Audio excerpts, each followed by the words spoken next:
अब भी एक जिद थी। नहीं, मैं हार नहीं मानूंगी। मैं माँ हूँ और माँ कभी घोंसले में बैठकर अपने बच्चों को यूं मरता नहीं देख सकती। अगर इनको बचाना है तो मुझे लड़ना होगा, बीमारी से भी, अकेलेपन से भी और इस जंगल की बेरहमी से भी। लेकिन उसके मन में एक सवाल लगातार घूमता रहा। क्या ये कल सुबह मेरी... बिना वक्त गवाए दोनों उड़ चले। जंगल के भीतर झाड़ियों के पीछे एक पुराना सा बिल था। बाहर लगे बोर्ड पर लाल निशान से पता चल गया, यही डॉक्टर का घर है। डॉक्टर साहब, जल्दी बाहर आइए। एक माँ के बच्चे बीमार हैं, बहुत बुरे हाल में हैं। कुछ पल बाद डॉक्टर चिंटू बाहर आए। कितने दिनों से बीमार है? 2 दिन से, लेकिन रात में हालत और बिगड़ गई। ले चलो मुझे, मैं खुद देखूंगा। कुछ देर में तीनों घोंसले पर पहुंचे। डॉक्टर ने बच्चों को चेक कर लिया। ये साधारण बुखार नहीं है, ये वायरल है। बच्चों के शरीर में लड़ने की ताकत नहीं बची है। तो क्या ये मर जाएंगे? मैं कुछ नहीं कह सकता। मैं दवा दूंगा, अगर ऊपर वाले ने चाहा तो बच जाएंगे, पर मैं कोई गारंटी नहीं देता। तुम तो डॉक्टर हो, तुम्हारे पास उम्मीद होनी चाहिए। मैं दवा दे सकता हूं बहन, चमत्कार नहीं। जब शरीर साथ नहीं देता तो दवा भी हार जाती है। अब ये तेरी ममता और भगवान की मर्जी पर है। चिकी जानती थी अब उसके हाथ में कुछ नहीं बचा था। वो निकल पड़ी एक उम्मीद में।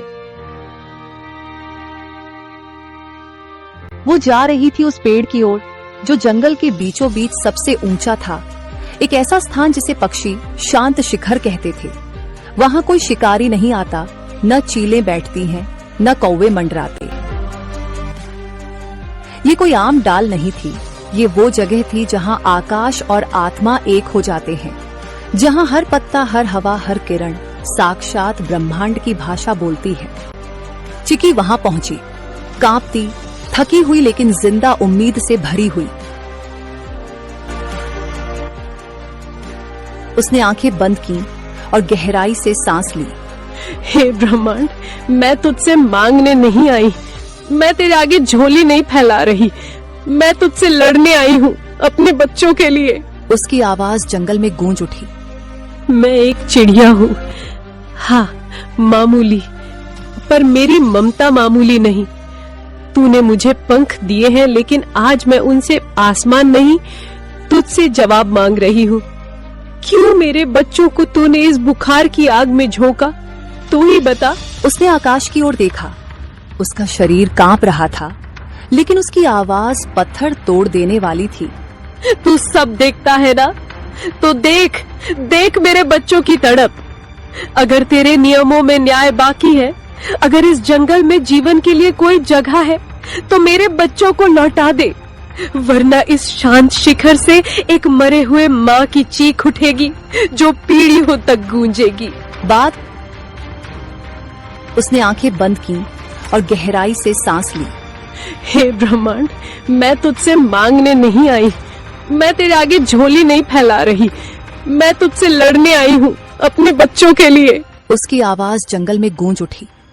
मैं एक चिड़िया हूँ, हाँ मामूली, पर मेरी ममता मामूली नहीं। तूने मुझे पंख दिए हैं, लेकिन आज मैं उनसे आसमान नहीं, तुझसे जवाब मांग रही हूँ। क्यों मेरे बच्चों को तूने इस बुखार की आग में झोंका? तू ही बता। उसने आकाश की ओर देखा। उसका शरीर कांप रहा था, लेकिन उसकी आवाज पत्थर तोड़ देने वाली थी। तू सब देखता है ना, तो देख देख मेरे बच्चों की तड़प। अगर तेरे नियमों में न्याय बाकी है, अगर इस जंगल में जीवन के लिए कोई जगह है, तो मेरे बच्चों को लौटा दे, वरना इस शांत शिखर से एक मरे हुए माँ की चीख उठेगी जो पीढ़ियों तक गूंजेगी। बाद में चिकी जिस पेड़ पर बैठी हुई थी, वह पेड़ बोलने लगा। जाओ अब देखो।